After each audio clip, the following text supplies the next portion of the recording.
To conclude for the day today, we have a riveting session on the moral ambiguities and textual paradigms, concerns of Indian ethics by Dr. Srinivasa K.N. Acharya. The session will be moderated by Prithviraj Kavatar. Let me please introduce Prithvi sir, as we call him here. He has graduated from Mangalore University with a master's degree in Kannada literature. His first experience in academia was as a lecturer, but he later became a journalist. He has over 24 years of experience in Kannada journalism, from a sub-editor to an independent editor of magazines. He has authored and edited 4 Kannada books and published a number of articles in reputed journals. He attended a media meetup in Kuala Lumpur and visited Indonesia as part of a cross-cultural study. He led the artists team to the National School of Drama, Delhi, National Center for Performing Arts, Mumbai, the Ramayana Festival of Adi Shakti Laboratory of Theatre Arts Research, Pondicherry, and the Ranga Shankara, Bangalore. He earned his PhD from MAHE, Manipal. He currently works as an acquisition editor at the Manipal Universal Press. With this, I'd like to hand the floor over to you, Prithvi sir. Thank you, Nidini. Good evening, everyone. This is session 9, the last session of the day 3.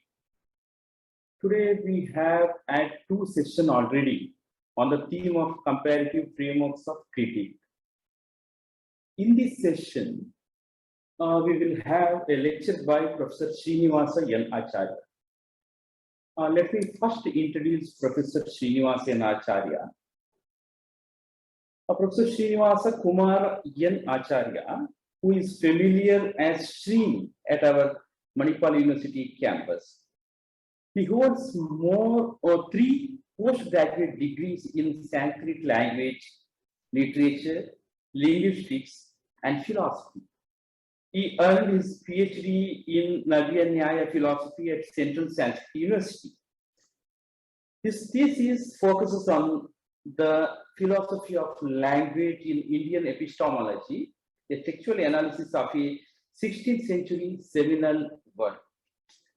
Currently, Professor Acharya works as an assistant professor and coordinator in the Department of Philosophy, Manipal Academy of Higher Education, Manipal. He has developed 2 master's programs in Indian philosophy and Sanskrit studies. He is also in charge of interdisciplinary research project MAHE Mahabharata, computational analysis using Sanskrit computational linguistics in digital humanities. He is the recipient of many international fellowships and honors. He was invited to deliver talks in many European universities. He has been instrumental in bringing out scholarly translations and publications on Indian philosophy and literature with Manipal Universal Press. So, Professor Srinivasa Acharya, I heartily welcome you for the event and request you to deliver the lecture on moral ambiguities and contextual paradigms, concerns of Indian ethics. So, Professor Srinivasa Acharya. Thank you, Dr. Kavatar. Thank you. So, as you all know, I'm Srini. I work at the Department of Philosophy, and now I'm here to present on moral ambiguities and contextual paradigms, concerns of Indian ethics. I have split the topic into 4 parts. So let me go to the topic. One, I would be discussing about the objectives of life and the metaethical problems that are concerned with the objectives of life. And also, we will try to revisit certain narratives from the Sanskrit classics as our department and my scholarly friends, Dr. Arjuna, Dr. Ananda, and Vidwan Gautam, have been for past 5 years working on the MAHE Mahabharata computational analysis using Sanskrit computational linguistics. They are working in the Mahabharata research project that's available in the website mahabharata.manipal.edu. So given their inputs, research inputs, and my own personal interest in Bhagavad Gita and Indian epics. So I would like to revisit those narratives, and then I will present what form of meta-ethical concern is apparent, according to me at least, according to some scholars I have referred to. We will discuss about the meta-ethical concerns. Now, at the beginning, I would like to refer to A.K. Ramanujan's article, which was referred to by my friend, and he puts forward a question, and I have just literally copied him, plagiarized his question to make a point. So he has written an article called "Is there an Indian way of thinking?" And at the beginning, he poses 4 questions, the same question in 4 manners. Is there an Indian ethics? That's all the question is. It's just stressed in different ways, at different words. Is there an Indian ethics? Is there an Indian ethics? Is there an Indian ethics? Is there an Indian ethics? So the first question, is there an Indian ethics? In one sense, given the time, the classical time, in which many of these works that we largely refer to, Sanskrit classics and Indian epics, have been produced at one point of time, and the production in a particular language has been very, maybe dominant and very insightful. But over a period of time in that particular language, it has gradually declined. But at the same time, so what has been in the distant past, an Indian way of life, has not been, is not present today maybe in a very subtle forms in certain institutions, social institutions, matas and ashramas. But there too, it has taken a huge transformation over a period of time. So in that sense, the way of life, I'm keeping ethics as a general one at this point of time. Later we will refine it. So this point of time, is there an Indian ethics? In one sense, not really. Is it so? Let's go back to the same question. Hello? Okay. Is there an Indian ethics? So the emphasis is on the article here, the indeterminate article here. Is there an Indian ethics? Is there only one Indian ethics that is applicable to this whole India? Now, the problem is, what is India? It's very difficult to say what is India. I mean, even in the Sanskrit literature, what happens is that they start from Kashmir to Kanyakumari and then Ganga to Brahmaputra. But is that all India?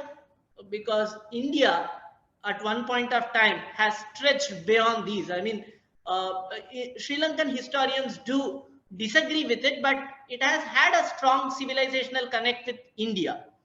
And even Maldives, not just Maldives and Sri Lanka, but even if you look at Burma, Myanmar, Thailand, Indonesia up to Bali, you could see a huge influence of Ramayana, and even not just Ramayana, but even a strong civilizational connect, the South Indian connect and the North Indian connect and so on, sometimes up to East Asia.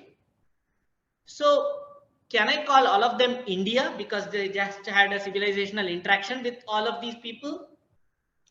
And so stretched to Southeast Asia and South Asia, of course. I mean, Bangladesh and Pakistan were very much part of India, like Burma and Sri Lanka were very much part of British India up to 1930s. And Nepal, Bhutan, and even Tibet. I mean, the strong, even though Himalaya is a barricade, but there has been a strong, not just cultural, but a philosophical exchange. The Buddhism, the Vajrayana movement, the Mahayana at the beginning, traveling. So even Tibet, or at least parts of it, and Pakistan, Afghanistan, Iran, which was Persia. So parts of Central Asia, South Asia, parts of Southeast Asia have been at one point of time maybe considered India if it was a single landmass. It's very difficult to say whether we can look at it as a single nation state. Okay, so when we say Indian ethics, so can we just apply one standardized rule for this entire landmass? Was there only one single language and cultural framework that has been practiced by this vast continent? Is there an Indian ethics? Is there like something like India has a certain separate set of rules and guidelines that the others have a very separate set of guides and guidelines that does not concern with India? So Indians is not concerned with them, or others are not concerned with India. So is there that kind of dichotomy of India and non-India? Or is there an Indian ethics, literally or really in any possible sense? Do the Indians really have ethics? So this is the question. This is not the exact question that A.K. Ramanujan has used, but I used it for this lecture. Now, I'm not going to answer this question at this point of time. Honestly, in my lectures, there are not going to be any answers. It's just going to be full of questions. I am assuming there is Indian ethics. Okay, I'm assuming Indians do have ethics, and there is some sort of really non-Indians have a different way of life and different ethics than Indians do have, and there might have been one single Indian ethics, might have been, I'm not asserting it, and has today branched out to many. Okay, in a certain if you look at certain scientific discoveries, whether it is from the Big Bang time till even human migration and so on that is discussed, you can always see there is a singularity, point of singularity that branches out to many. Point of singularity, and then it branched out to multiple. Okay, what we call as multilingual, multicultural, or plurilingual, pluricultural India today. Now, in that sense, we can say that there has been one and then it has branched out to many, but this might be a little controversial one. And is there an Indian ethics that has been there and it is still today? So at this point of time, I think it's better to refer to Sankhya people, the way they have spoken about Parinamavada, the evolution of the universe from Prakriti and Purusha, the way Prakriti becomes Prakriti, the matter becomes Prakrita, material. So the way it transforms. So a lot of things that we have today, in one sense or the other sense, we can literally trace the roots. Whatever we have today and whatever we discuss, we live today, has in one sense has been carried out from the past. And that is why humanities people particularly are so obsessed with certain historical, philosophical, religious discourses where they go back to the traditions. They love the traditions more than the traditions themselves. So in that sense, there has been an Indian ethics. Now, so what it has been? What is the primary concern of Indian ethics? There is a lot to say, but I will try to cut it short. See, René Descartes, as he has pointed out in his first meditations of his first philosophy, he has, at the beginning, when he wanted to unlearn whatever he has learned, because he wanted to think fresh. So the first thing, he put out all that he had in his thought, all the beliefs that he had, put them out and started to refill the belief one after another and started to examine them. And the first belief is the first foundational belief, whether do I exist? So he says cogito, think. It's an inflectional language, Latin. So I think. Ergo, so, sum, am. So I think so am. It literally means. But I think therefore I exist. I think therefore I am are all the variations of the same phrase. Now, I do exist. I exist because I think. There are a lot of things in this world, they don't think. I think. So there is a distance between an animate and inanimate life. I tend to say inanimates also have some form of life. A lifespan, of course, they live for a while. My phone, it lives for a while. So, and even inanimate, what the experience of the other, I don't experience, as it was presented in the previous session. That was not the conclusion though. Presented in the previous session is that we do have our own unique experiences, feelings. So I do exist. I exist independently, unique. Now this is also the philosophy of Tattvavada or Dvaita of Madhvacharya. So I am there, life, Purusha. And if I am there, I might have to do something, right? So the Indian philosophers, the way they describe ontology, the way they describe entity, how do I know it is an entity? How do I know it is a being? See, every being has something to do in its life.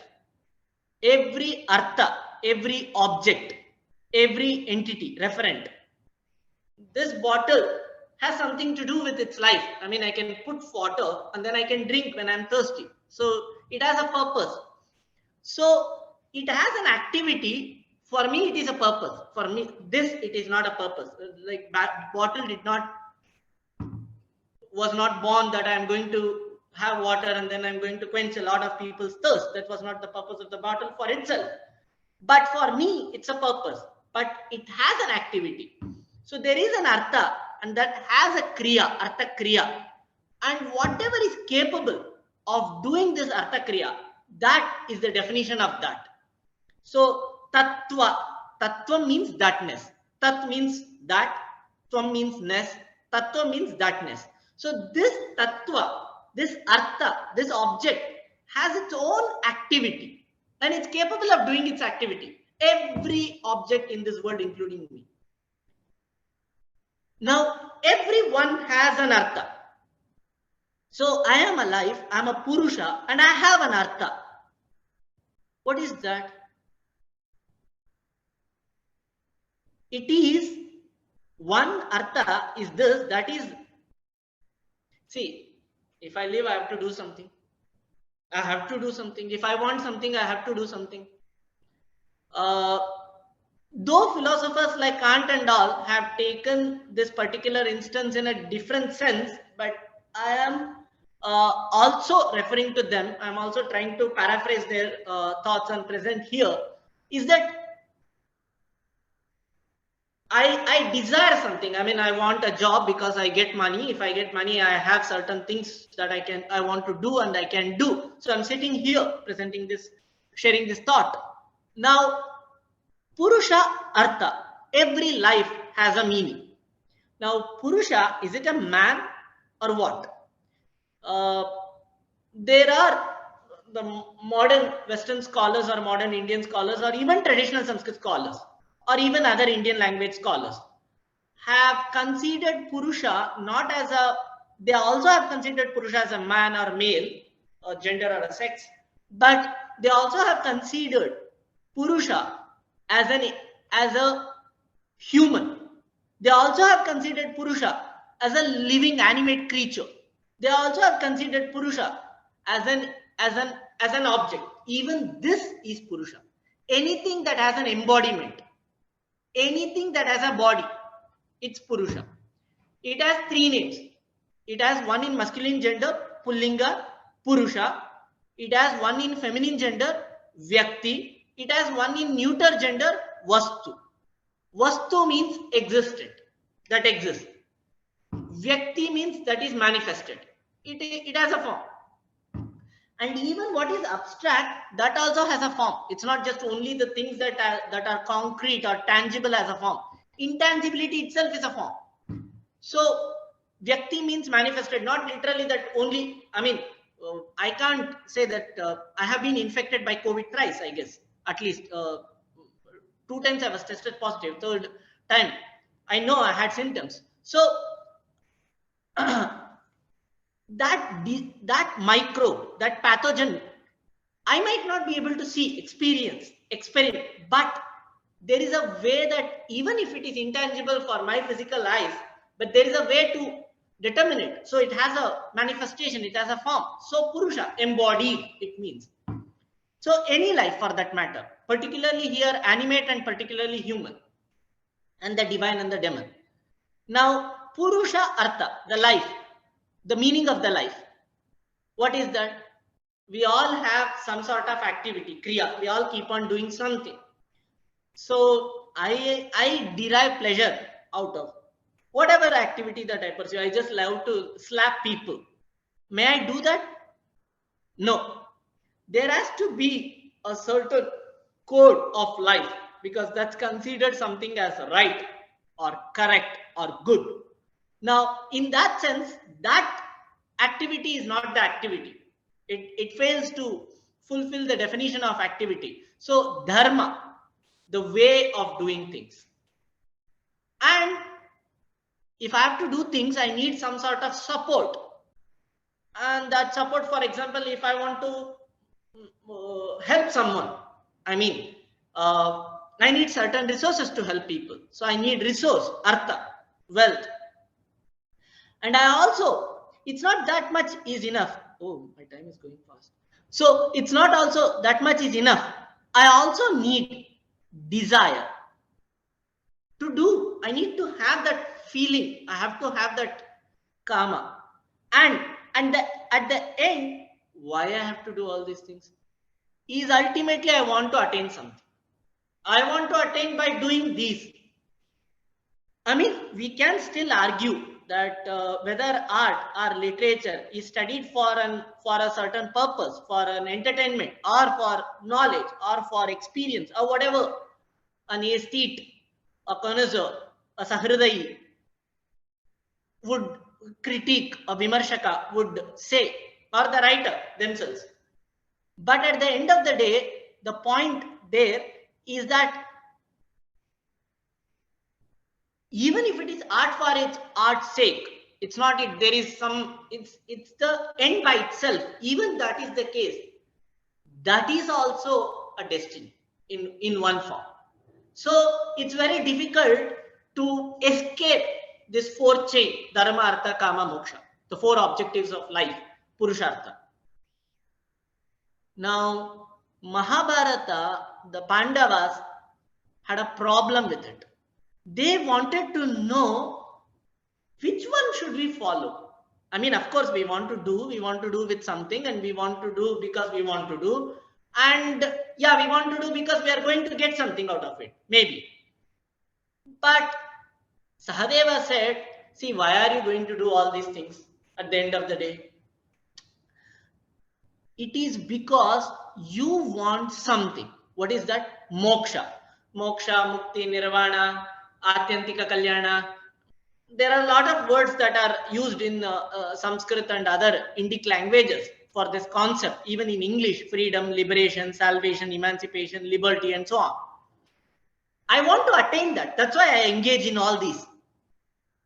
Now, if I want to engage in all these, I want to attain that. That's the ultimate goal of it. What is that moksha? What is that mukti?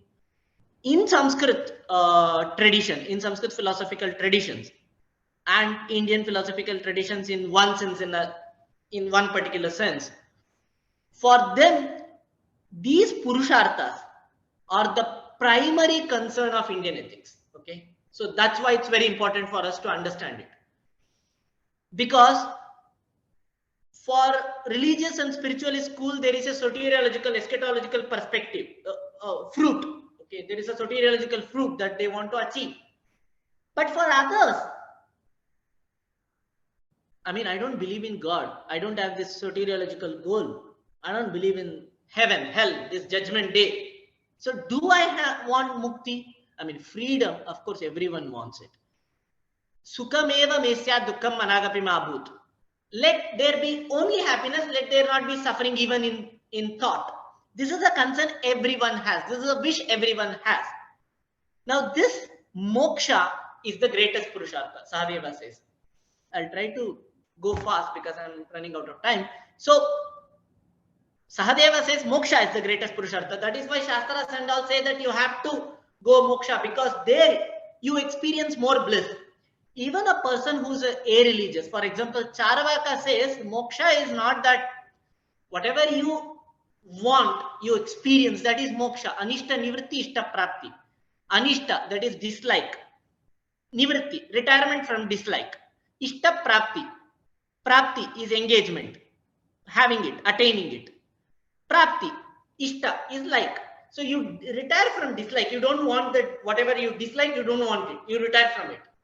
And whatever you want, you have it. That is mukti. So they may not exactly believe in the same form of mukti, but they do believe in the idea of mukti. Freedom everyone wants. Whether it has limits or not, whether the word freedom is literally,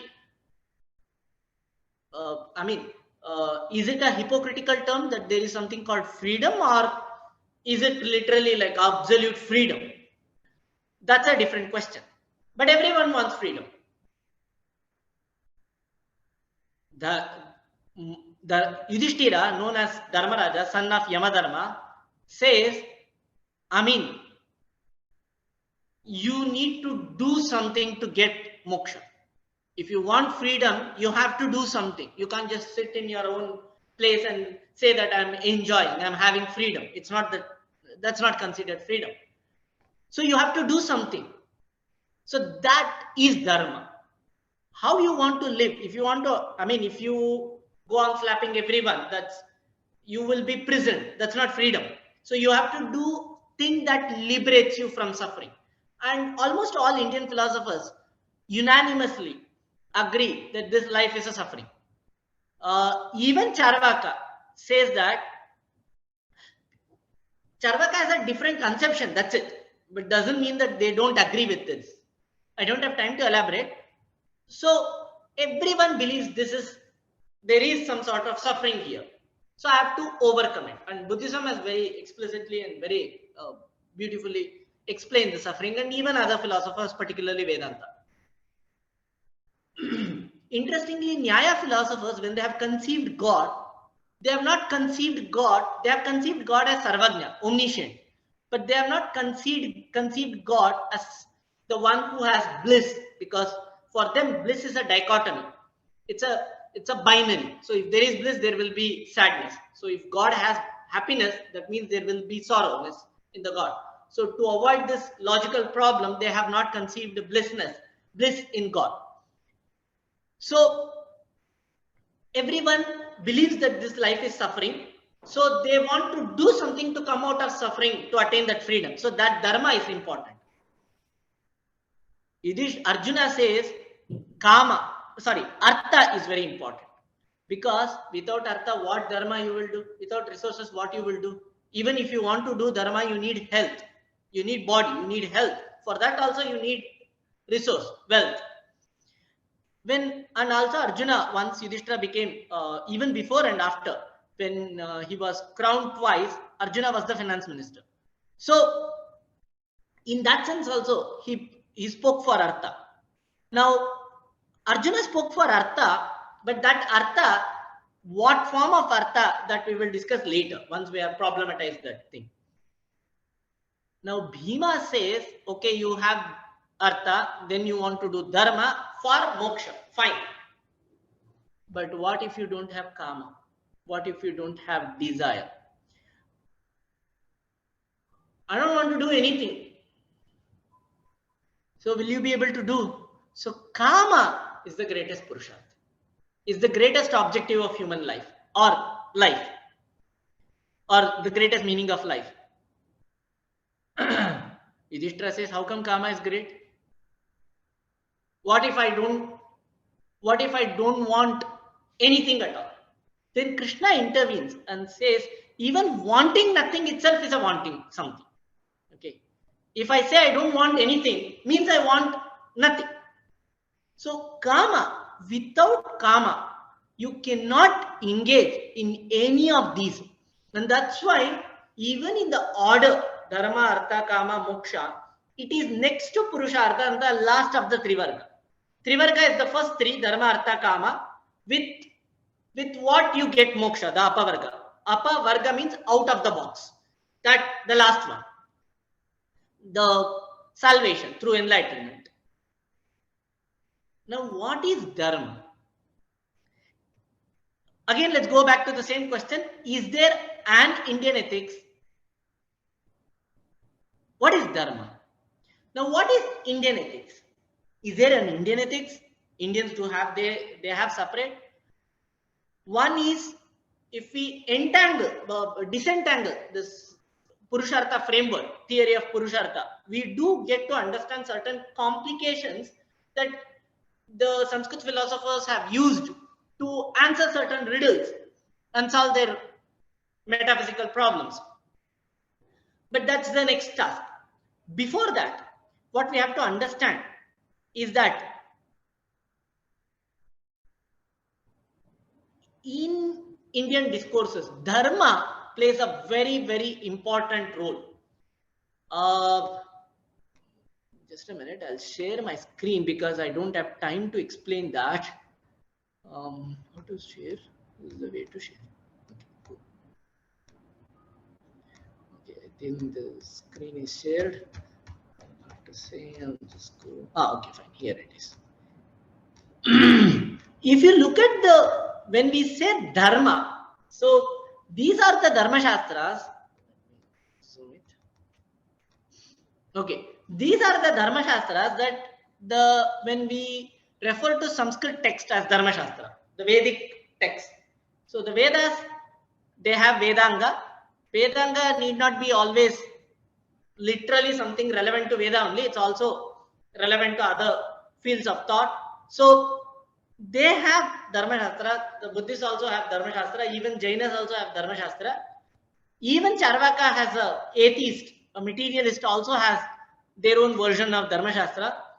Now this dharma shastra, at least in the Vedic point of view, there are 19 Grihya Sutra, 20 Shrauta Sutra, 8 Shulba Sutra, and 7 Dharma Sutra. Okay, so and many of these people have written on almost, like for example, if you look at Apastamba, he has written on almost all genres. Particularly the most controversial person, Manu or Manava. Where is he? Here. He has almost written on all genres. So there are some people who have almost written on all genres. Grihya Sutra, Shrauta Sutra, Shulva Sutra, Dharma Sutra, and the Smriti and Upasmriti. So let me stop sharing. So they have written on almost. So these are the foundational work. Though there are a lot of controversial and maybe highly irrelevant stuff to today's matter, but Dharma Shastra have played a role of constitution at one point of time. So the nature of them is they are the constitution, and they have been written by the people of wisdom, by the wise. Interestingly, they say that my time gets over now. Now you have to, for this time, there are only select things that you can take from me now onwards. You have to, you have to read others' work, because what is applicable now is not anymore my work. So if Apastamba has written something, Yagnavalkya has written something, Parashara has written something, they have written for a temporal framework. After that, they have said that you have to refer to someone else. Now this is a little problematic one. So is there only one dharma that is standardly applicable across? If we look at Ramayana and try to read Ramayana, and the way Rama has lived, or the way Valmiki has characterized Rama, throughout his life, he has kept his path to be in one phase. And no matter what, even if he loves something and if it is affected, it doesn't matter to him. So he has followed that path no matter what. So it's like a Kantian way of life. It doesn't matter. Consequence or virtue is to do, is to live. That's it. There's no alternation of it. There's no fabrication. Whereas if you look at Mahabharata, the same Rama who has come as Krishna according to the Hindu system, is totally opposite character. I mean, what was Rama doing marrying one person? Krishna ended up marrying 16,108 people. What Rama did, not at all doing anything contrary. Krishna did everything contrary. And sadly, he was the next incarnation of the same God. So in the previous life, he did certain things, and the next life, he totally changed his path. Why? Now, along with dharma, there is one more concept called niti. So we can say dharma as morality, though it's a polysemous term, it has multiple meanings and shades of meanings. So we can say dharma as morality and niti as policy. That is how mostly it's translated. Niti is also, dharma is something that you want to uphold and sustain. Whereas niti is something that you want to live. So it's sort of precept, it's a policy. Whereas dharma is something that you want to do. So if I want to put them in Kannada for the Kannada people, ಯಾವುದನ್ನು ಮಾಡಲೇಬೇಕೋ ಅದು ಧರ್ಮ, ಯಾವುದರಿಂದ ಮಾಡಲಾಗುತ್ತೋ ಅದು ಅರ್ಥ, ಯಾವುದಿಲ್ಲದೆ ಮಾಡಲಾಗುವುದೇ ಇಲ್ಲವೋ ಅದು ಕಾಮ, ಯಾವುದಕ್ಕಾಗಿ ಮಾಡುತ್ತೇವೋ ಅದು ಮೋಕ್ಷ. So without what we can't do anything. That is dharma. So it's one form of means. What has to be done is dharma. Without what has to be there to do, that is artha. Without what we can neither indulge in any of these is kama. And what is the objective? The ultimate objective is moksha. Now, so dharma, the code of life is very, very important. But is it a moral, realistic standpoint that it is moral absolutism is an offshoot of moral realism? So moral realism holds an objectivist standpoint that the moral facts, no matter change. A moral realism is not only moral absolutism, it's also moral relativism, which has later seen as cultural relativism. So moral realism says it's an objectivist standpoint, that there is no matter what, there is no scope for change. Whereas moral anti-realism says that morality, ethics is the philosophy of moral, science of morals, science of morality. So the morality can change because there is no moral fact. There is no standardized moral fact that's absolute at any point of time. No. Now, what is the standpoint that the Ramayana and Mahabharata provide? Now, let's look at a little, let's try to problematize it more so that I can get into the later part. I have to skip one thing at this point of time. Now, just a minute, I have to reduce the zoom. Now,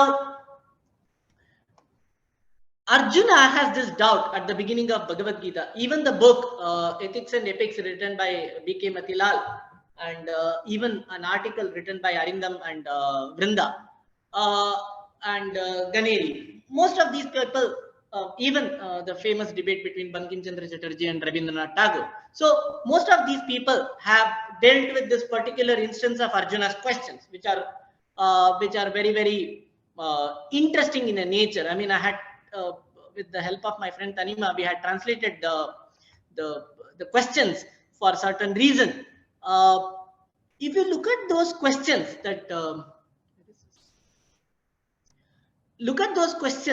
that Arjuna has asked, so he says, Arjuna, I'll just take one question, is that ahobata mahatpapam kartum vyavasita vayam yadrajya sukalobena hantum sajana mudyataha. I don't know what was the verse this. Just a minute.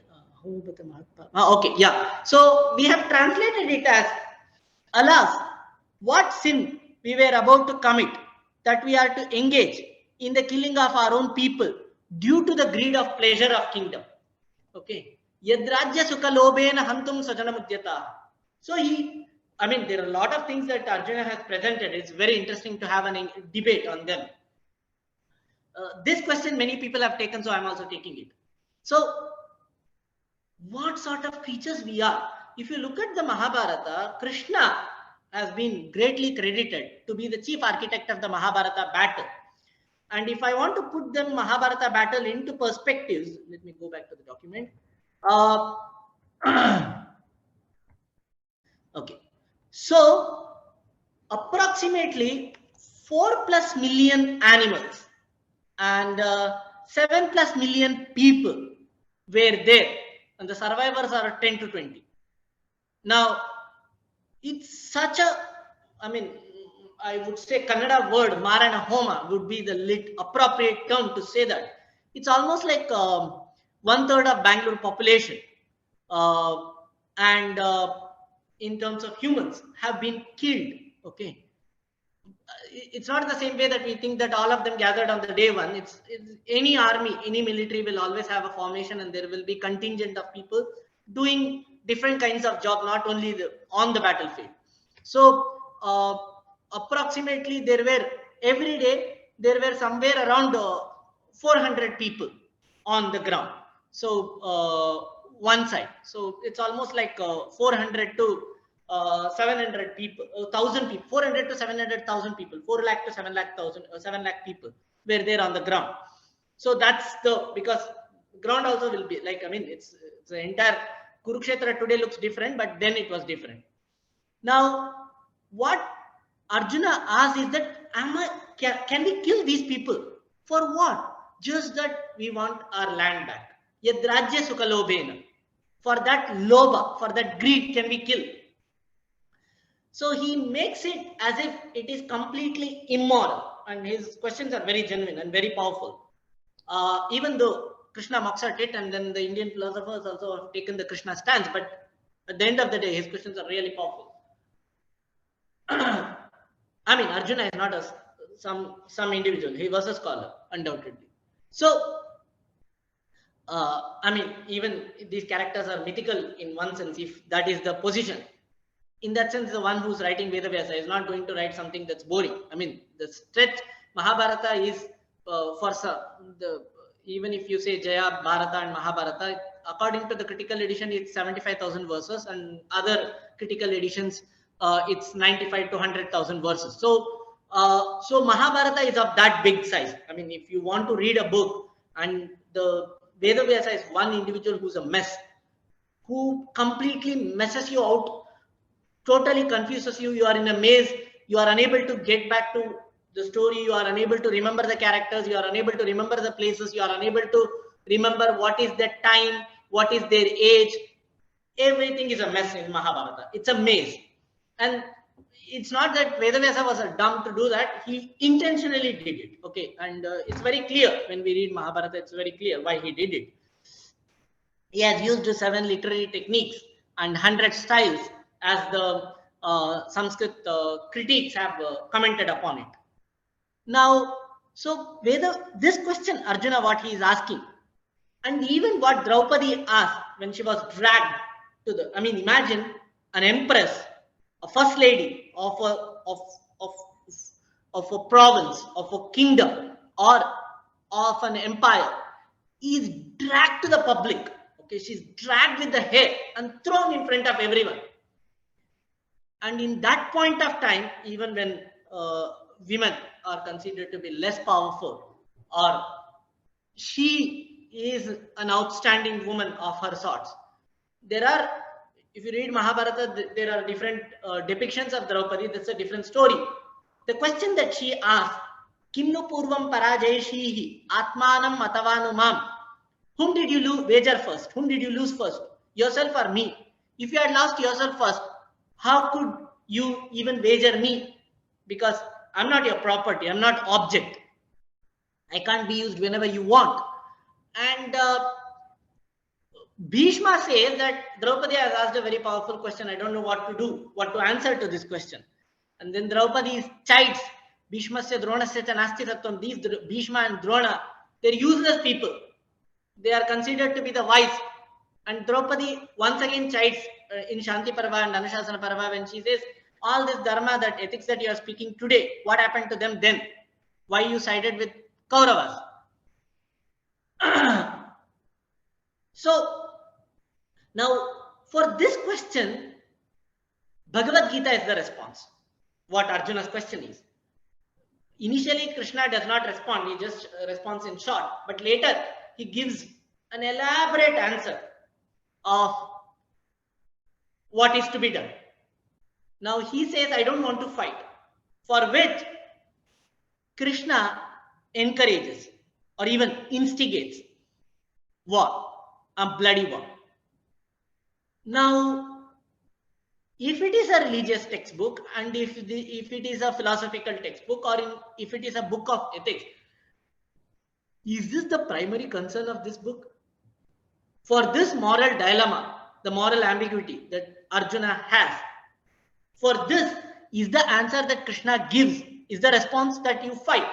So he says, Tasmad Yudyasva Bharata. He says a lot and then he says you fight for that reason.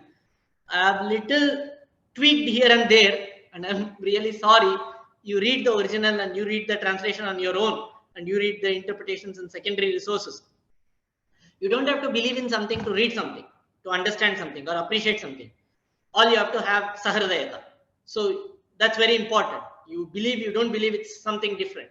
But it's a literature at the end of the day. You want to refute, you can't refute without reading it. You want to critique it, you can't critique it without reading it. So you have to.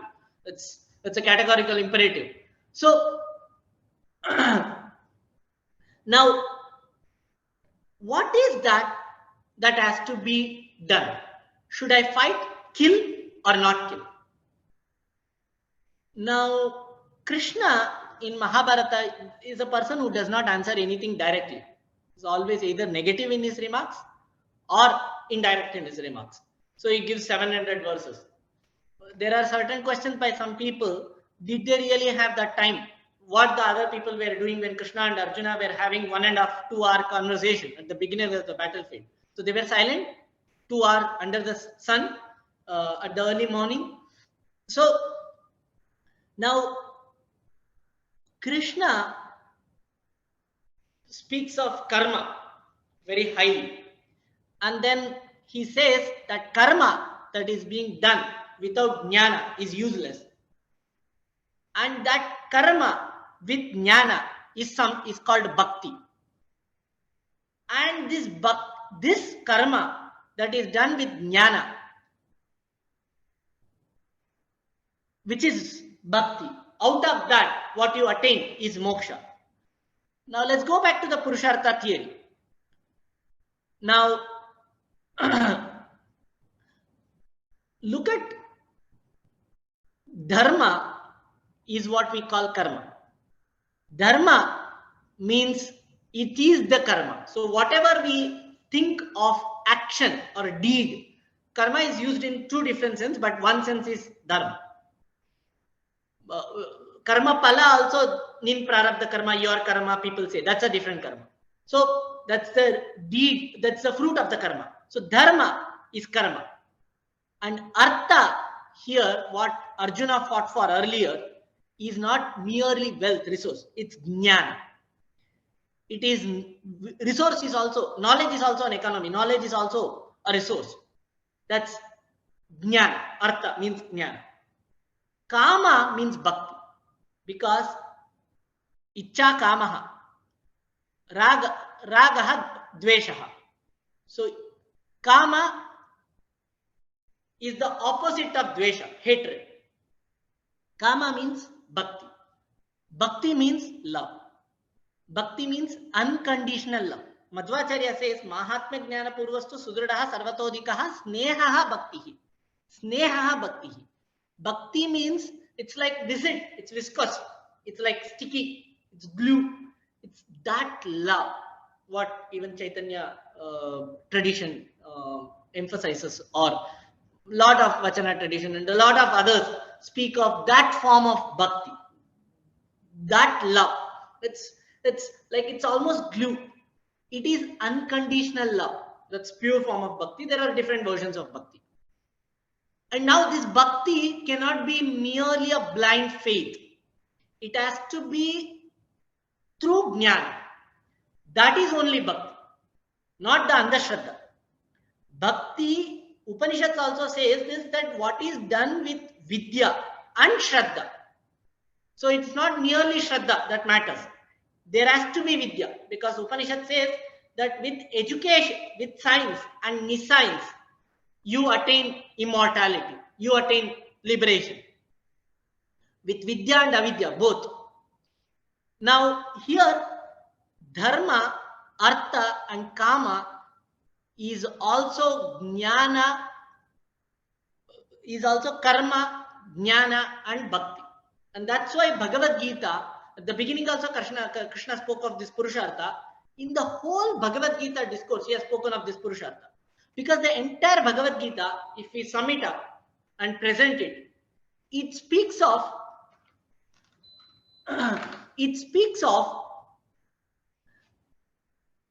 who am I, what am I, what I am supposed to do, why I am supposed to do, how I am supposed to do.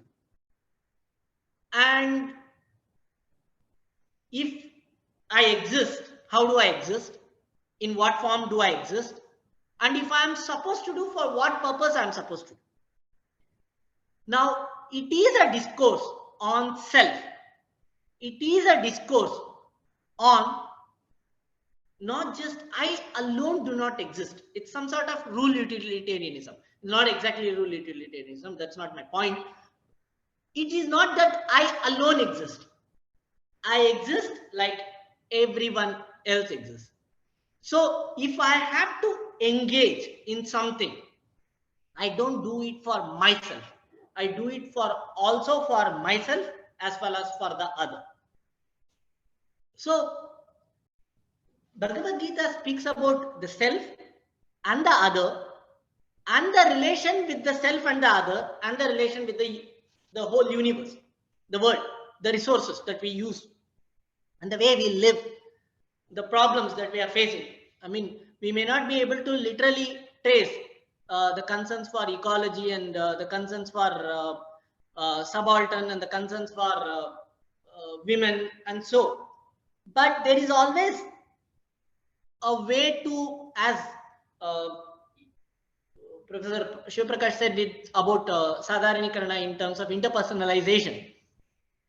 And see, the point of this whole writing, this whole Sanskrit classics and epics and all, maybe it had some sort of religious purpose, as Valmiki and Vedavasa themselves are very clearly stated. But also, even if Valmiki states Rama is an incarnation of Vishnu, but he also clearly has stated that problems in their deeds, whether it be Rama or Krishna, they are not hidden. They have not just merely glorified about their deeds and hid their misdeeds. They literally wrote whatever they have done. Now, even if it is a characterization, a conception of the character, they didn't exist, even if that is the case. Either way, they have tried to literally present, document in a certain format, at least according to the critical editions. Now, this Madhvacharya says, then what is the point of this God and his incarnation? Why they have to be born? So he says, Martyavataras Tvihamartya Shikshanam Raksho Vadaya Eva Nekevalam Vibho. Merely coming here and destroying evil forces is not like the point, because that they can do from wherever they are if they are really gods. So they don't have to come here and then go through search for 6 months with no GPS and finally use Hanuman as GPS and find out where Sita is, and then they don't have to do all these things. They can merely get done from there. Then they don't have, even Ravana need not be born. Okay, why the problem exists? Martyavataras Pihamartya Shikshanam. The point of these moral ambiguities, the point of these moral dilemmas, the point of these putting them in a document, and also people later worship them. Okay, the problems are being worshipped, is to say that what is to be a human, what is to have that human experience, what is to have confusions, what is to live through those suffering. Is there a way that can we overcome these suffering Of course, Madhvacharya says if we don't have suffering, then why don't we have what we want? Why don't we experience eternal bliss, ecstasy? See, yesterday, today, I had dreams, very bad ones. I was suffering with something. Many a times I have fallen from bike very heroically. Now, these accidents, if I am capable, I am independent, I don't need anything. I mean, if I don't need anything, then if I have to commute from one place to another place, of course I need a bike and car, and to speak to someone, I need devices. Now I am interdependent of something. Okay. And this itself is very clear that still that there is some sort of incompletion. And to overcome this incompletion and to realize what is that incompletion is to read through literature, to not just imagine but also experience the documentation of the other life, to read what it is to live a human life. It's not just I'm speaking about Ramayana and Mahabharata, any literature for that matter. The point of that literature documenting the other life is to say that you can feel it. And many a times I might not be a Dalit, but can I experience their pain? The point of literature is to explain what it is to live, what it is to live as the self and what it is to live as the other. Now, even though Bhagavad Gita has encouraged Arjuna, actually at the end of the Bhagavad Gita, Krishna says that, see, I have told whatever I am supposed to tell. Now it's up to you what you want to do. So he says this, Vimrishayita dasheshena yatechasi tatakuru, the scope for free will. You know what happens at the end of the day? Arjuna is like us. So what he does, he says what you want, you analyze, vimrishya, you do vimarsha. Yata ichchasi, what you want, you do that. I'm not saying you have to fight, you do what you want. But this is my explanation. Arjuna says, Karishye vachanantava, I will do as you say.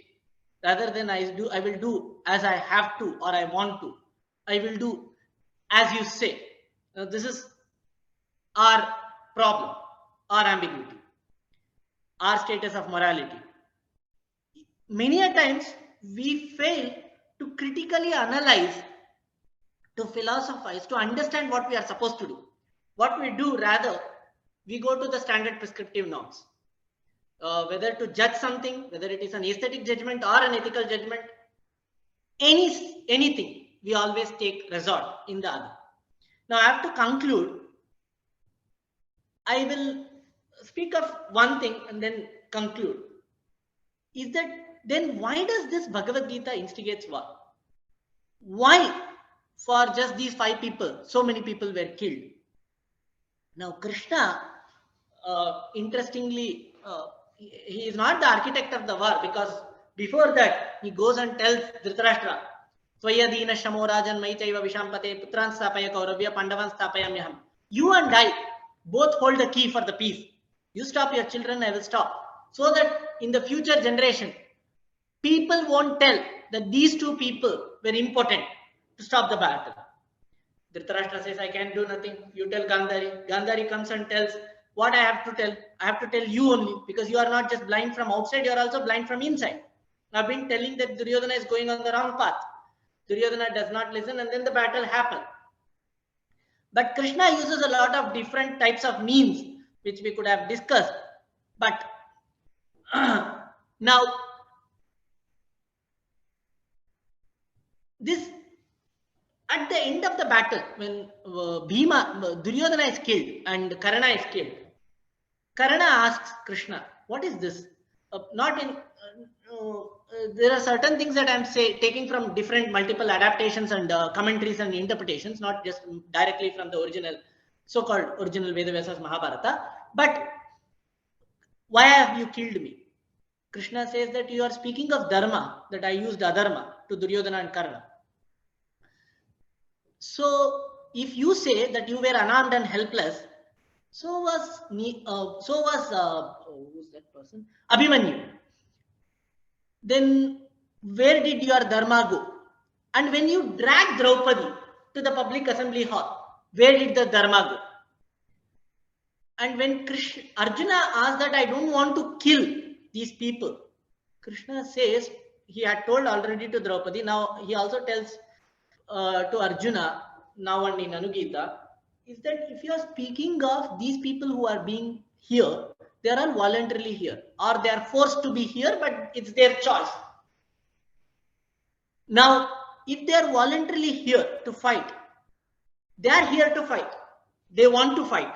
They know that the death, I mean, if it is a competition, if it is a sport, there is going to be one winner.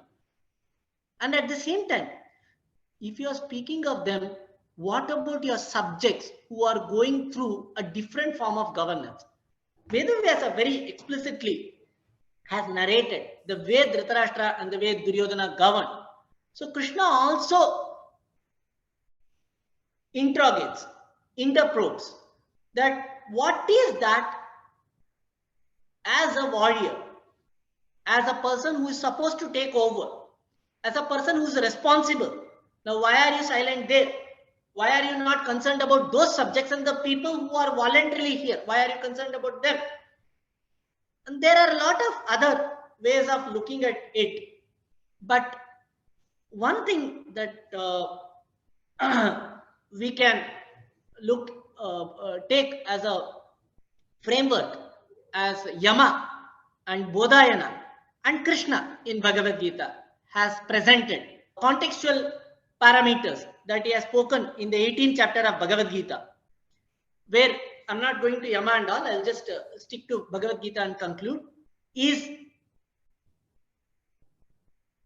a substrate, a locus, a location, a spatial location and a temporal location. And the agent, the character of the agent and the agent, and the activity and the duty and the means, and at the end, Daiva. For Daiva, Yajnavalkya Smriti interprets Daiva.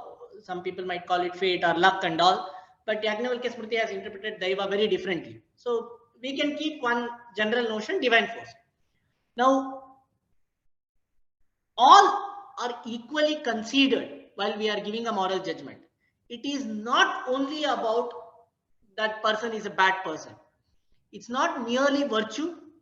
It's not merely activity. It's not merely the consequence. It is about these three as well as it's okay. It's also about the means. It's also about the end. It is also about the nature. It's also about the virtue.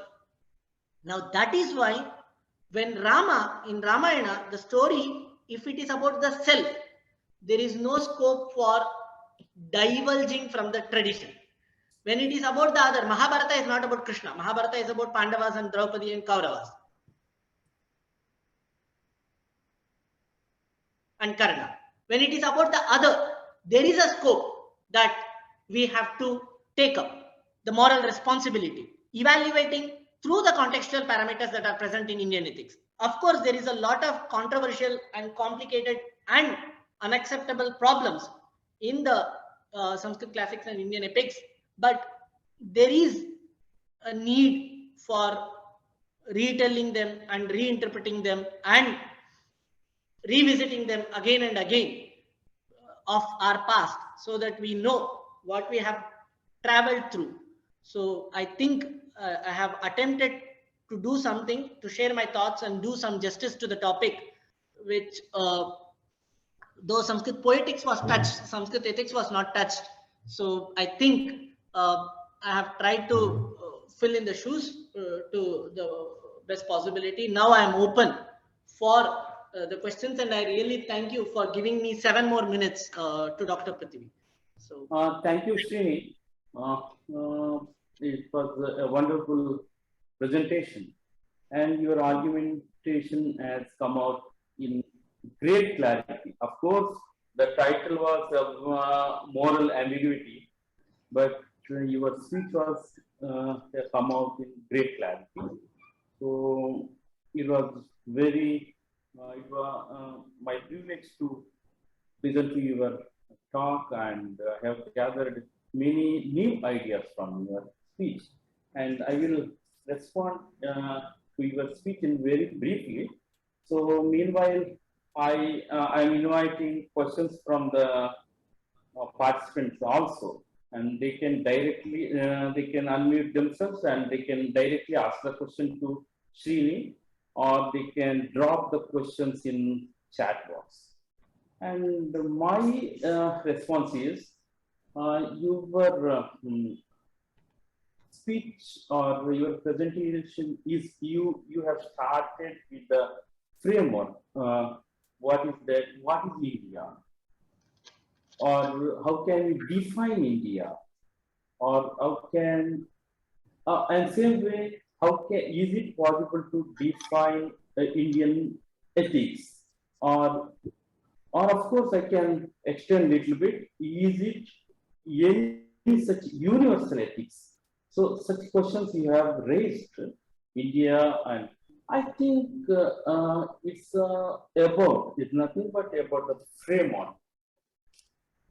If I can say, in the last session, we were discussing about the Dalit literature and Natya Shastra, or Natya Shastra, or something. What is that? Abhinav Gupta's. So, but the thing is, we always fit this kind of things in particular frame. Of course, the Dalit literature, we try to fit in the frame of that particular frame. Like that, we have such standards, we have such frames. For example, you have spoken about the Dhamma, Artha, Kama, Moksha. They are all values. So this moral ambiguities means, according to me, moral ambiguities means is nothing but within the frame, the values within or beyond the frame. There's nothing else. What I came to know by your speech. Now okay. Srini? Yeah, I'm listening to you. Wow. Thank you for that. So quickly summing it up in 2-3 minutes. Okay. So, that was a task in itself. So now I'm inviting questions from participants. Those who want to ask the questions, they can raise their hand. Even if you want to ask any provocative question, I'm happy. Even if I'm unable to answer, I would be happy to listen to the question.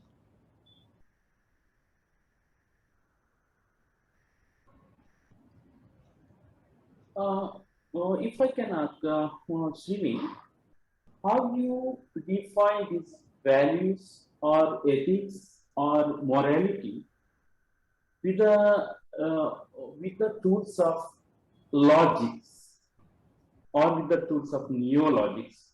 So it's always, values is always relative thing. So with the background of you have a lot of knowledge about the logics and neologics. Can you define, can you explain it more?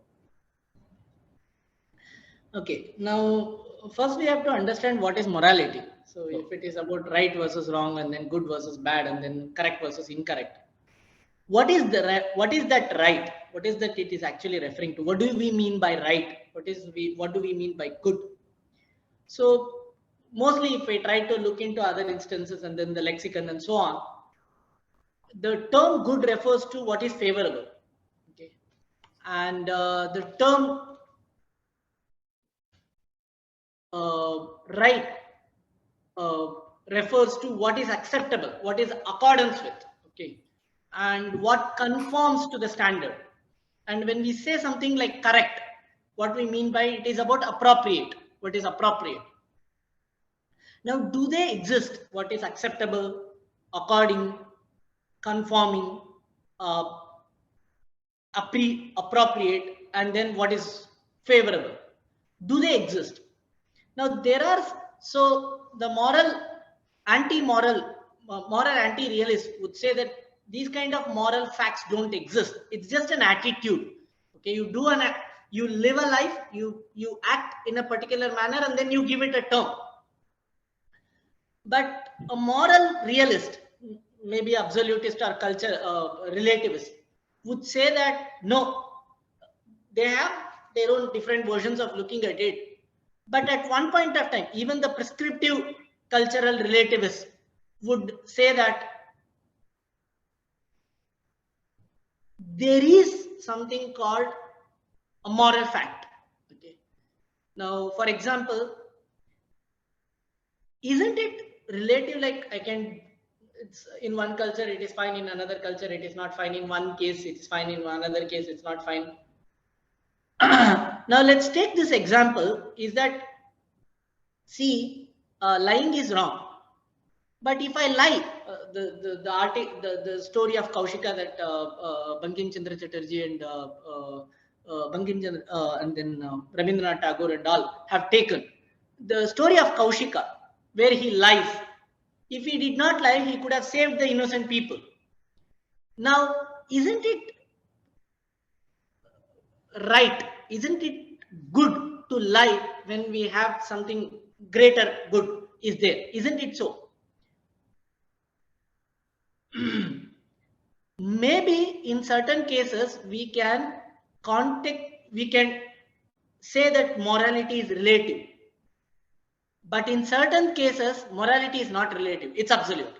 For example, violating, okay, if someone harasses, assaults, okay, child trafficking, abuse, there are certain things that are always wrong no matter what. Okay, this is my position. I mean, you cannot attack on someone physically, or you cannot abuse someone. It's wrong. You do it, but doesn't mean that's right. In one cultural context, it is right. It's not in any cultural situation. It's not going to be appropriate. I do heinous crime. What Duryodhana did to Draupadi is not nowhere. It's right, even in one certain sense. So there are certain moral facts that are absolutely, objectively wrong at all point of time. There are certain things where we could contextually determine whether that holds some sort of moral grounds or not. So this could be my answer. Hope I tried to answer your question. Okay. One question is in the chat box. Will you please go through it? Sharath, do you want to ask or shall I read out the question? So what Sharath asked is, thanks for a great lecture, sir. When you mentioned that jnana is a resource, artha required to do karma based on dharma, at what point does one know that he knows enough, she, okay, has enough knowledge, so resource to take the path of action, considering the fact that pursuit of knowledge is an eternal quest? Now, yeah, of course, even Krishna says that tatsvayam yoga samsiddha kalen atmani vindati. Now, when we say knowledge or when we say wisdom, the application of the knowledge, when we say knowledge, the point here is that, see, some people might have traveled. I mean, you are a mountaineer, so your role is to you have climbed a lot of mountains. So even I have climbed mountain, okay, but there is a huge difference. But when I claim that I climbed a mountain, it's a context sensitive. It's not a context free. This is what epistemological contextualism is all about. It's not a context free phrase. I know mountain. I might have visited a city. Okay, for example, people visit. Edward Craig says people visit a few parts of London, and then they say that I have seen London. So when they say I have seen, I know London, I know Chennai, I know Bangalore. What they mean, this know itself is a context sensitive phrase. There is always a chaukattu. There is always a boundary. There is always a premise in which we stand, and with that subjective point of view, we say we know this. That is why some people, for example, for me, I don't understand poetry and aesthetics as much as others gathered here might understand. Because one, my training is different. Second is that I am that Pashu that Bhartrahari describes. So I don't have that sense of aesthetics, that aesthete, that connoisseurship. Now, when I say I know, I have knowledge, I might not literally have the adequate knowledge that is required. I might have a different form of knowledge. Now, is this knowledge, which is not exactly like completely in one form justified true belief, or in another form complete, like holistic in nature? Now, a contextual standpoint would be, see, I know you, Sharad, doesn't mean I have been with you from the moment you have been born till now. What all actions you have done? What is your nature? How do you think inside? No. So no individual, that is why philosophers, almost all, Eastern, Western, all philosophers, they believe us as finite beings. We have limitations, and it's explicit that we have limitations. Despite we have limitation, there is some sort of workable frame, okay, in which we can take a rational call to realize what is it that is required given all our experiences. See, many a times in earlier points of time, doctors, medical practitioners used to prescribe certain things. Today they are totally banned. They are found out that it's totally banned. Today many things that are being prescribed, maybe tomorrow it's going to be banned over a period of time, over a scientific research. But so far, with their inductive experience, they have been able to claim that this amount of working knowledge is fine. So with that help, the life runs. This is whether the Indian philosophical standpoint or the Western philosophical standpoint, this is almost similar standpoint for both of them. But even in Indian hermeneutics, upapatti, logic, is a very, very primary tool for the humans to make a better judgment. And that logic has to be with a lot of empirical support, as well as with a lot of experiential, different forms of experience I'm referring to, and with a proper logical support. That logic, inferential support, that logic can be considered as worth. So there is a limitation, but that limitation is taken for the working purpose. Yes, Mr. Yeah, please. Benil Viswas. Yeah, it's not just a question, but because Srini, you were just bringing this up, I was just thinking that is it also, you were suggesting that it is similar to, say, if we have Anumana, it has to be supplanted with a Pramana. Is it like when you're thinking about logic, how do we understand these two concepts? Like what would be Praman? Anumana also has to be substantiated with Praman, is it? This theory of validity, Pramanyavada, is a very complicated one. So some people believe knowledge is, ideas are impersonal. That's point number one.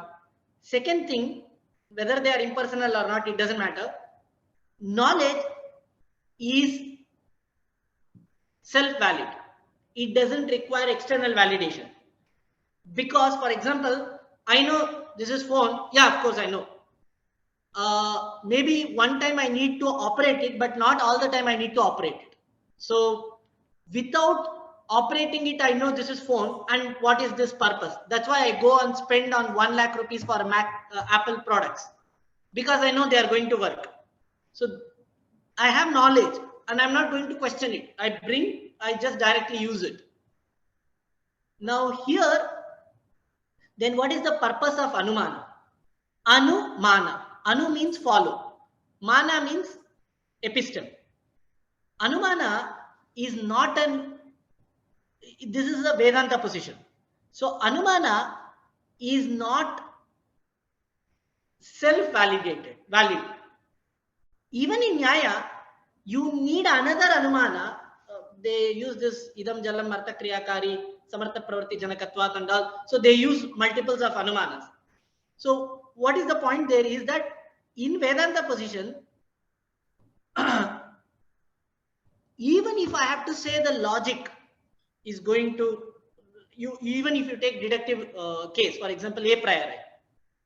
Now, if you have to say all humans are mortals, you need to know all of them are mortals. So how would you come to that? You come to based on your experience. So even if you want to deduce something, you have to have some sort of knowledge. Then there are certain complicated questions here about deduction, but I'm not getting into them. I'll just try to take certain things for granted and explain. So then what is the role of logic? The role of logic, Anumana, is to substantiate, critically evaluate whether it is valid or not. Okay. In some cases, the validity is self-understood. So they call it self-luminary, swaprakasha. So it's like, for example, when I read Ramayana or Mahabharata, when I read Dalit literature, I experience Sita's pain or Draupadi's pain or Dalit pain. Now, do I need some other form of like validating source to understand this experience? No, I'm experiencing it. To what level I am experiencing? The subjectivity is a problem, but doesn't mean that I'm not experiencing the pain. Many times whenever I read R.K. Narayan's novels, I do laugh a lot. So I don't need someone to tell that this is a joke, you laugh. I don't need Agama there. I don't need Anumana. Oh, this is written like this, so I have to laugh. Many times my father, who's an avid reader, every day he reads The Hindu without fail, even though he's bedridden. And he laughs at certain jokes that are written in Hindu. I never get them, the caricatures and sarcasm. And I'm very bad at it. So I say, why are you laughing? So I need some sort of like tool. But for some people, they don't need it. So they know that it's self-luminary. It's experienced. Okay. Now, in this sense, Anumana, in Nyaya school also, it needs another Anumana to validate it. In Vedanta, knowledge is self-luminary, so it displays, it exhibits its validity. So that's why when I drink water, I don't go out to the lab and test it, whether it is a water or not. I just drink and I quench my thirst and I'm done with it. So sometimes my experience tells that I have been fooled. Sometimes I need logic. So I take help.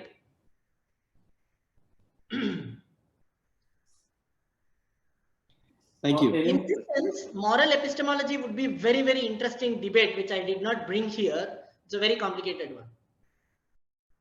One more thing I would like to share with you, Mr. Srini. So we are talking about this moral ambiguity, but this morality, the term morality, we used in the modern sense. I think if see in the Mahabharata, you spoke a lot about this Mahabharata, but in Mahabharata, Vedavyasa used the word itihasa, but it is totally different from the historic sense, the term we used in the modern times. So this difference is there. So like that, when you are talking about this morality, can you find any difference between the ancient times and modern times, or do you think that we are imposing some values on the ancient, the morality or ethics of ancient times like that? Do you think so? Okay, it's a very wonderful and very... I can give you one more instance. Sorry. See, we are talking about these Panchakanyas, Mandodari or Tara, Sita, but they're not at all Pativratas. If we study their biography, or they are not Pativratas, but still they're Smarami, Nitya Smarami, or there are. So why this ambiguity? This is the ambiguity I'm telling. So in the modern sense, we are using a particular term, this modern morality, and we are imposing that particular term to the ancient knowledge tradition. So I'm asking, do you think so, or do you agree with that?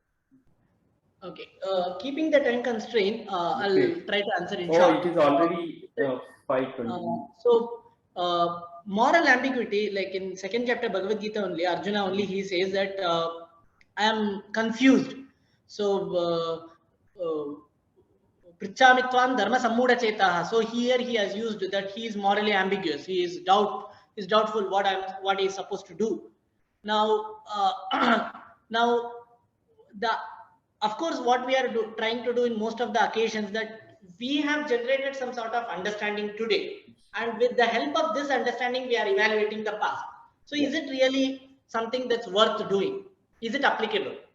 See, if I commit a crime, a very heinous one, like I kill someone, whether it is in the past or in present or in tomorrow, it's going to be crime forever. Now, in that sense, morality, we might have refined the conceptual understanding of that. We have operationalized the definition to the certain specific needs that we have today. But those, it is not that it is not at all applicable to the past. That is why many a times in research, we are able to evaluate that this research was of the past, it's not relevant today anymore. How can we judge someone's hard work? Is basically because we have developed some sort of understanding. But at the same time, every one of us have to remember, this understanding that we have today is an outcome of that work. It is actually the hard work that they have put has helped us. There is a resource, and that resource has given us an understanding whether we can evaluate that or not. If that was not there, then we have to do that whole research and then make a judgment. So they have actually reduced our burden. So in this sense, we can refine our understanding. That is why there is moral progression. We refine our understanding and then take back to the past and then try to evaluate. In certain cases, because it is context sensitive, we have to be very careful about the space and the location, time that we are applying, whether it is literally applicable or to what extent it's applicable. So it's context that defines the text. That would be my answer in short. Okay, thank you, Srini. So I think we can close the session. So I would also thank the organizers for this opportunity. Thank you all.